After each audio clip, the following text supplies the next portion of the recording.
သိပါစေလေ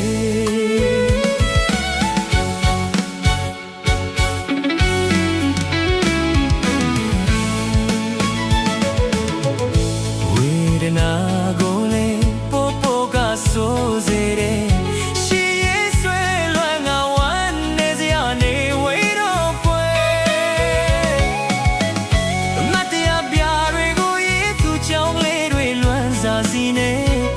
ကိုဝေးချနာရလွမ်းနေတာသူတည်ပါစေလေ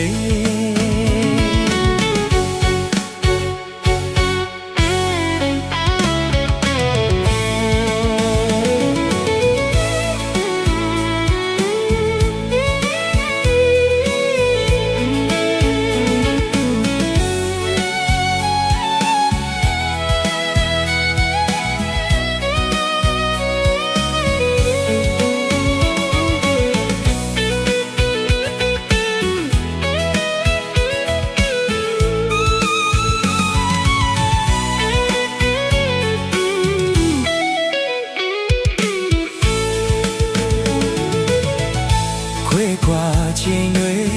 ကြံခဲ့တဲ့ငယ်ချမ်းသူရဲ့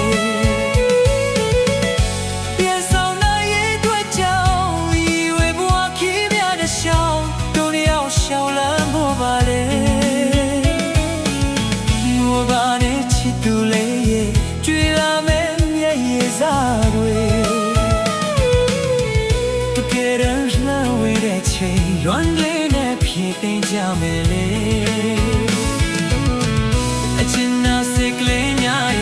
ဖြစ်သေးစရာဆိုပါရင်ကွယ်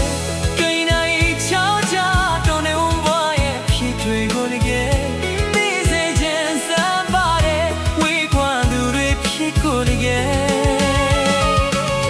ဝေးရဲ့တွေ့ပြန်ဆုံးဖို့ရင်ကြော်နေပါကွယ်လွမ်းနေတာသူသိစေချင်တယ်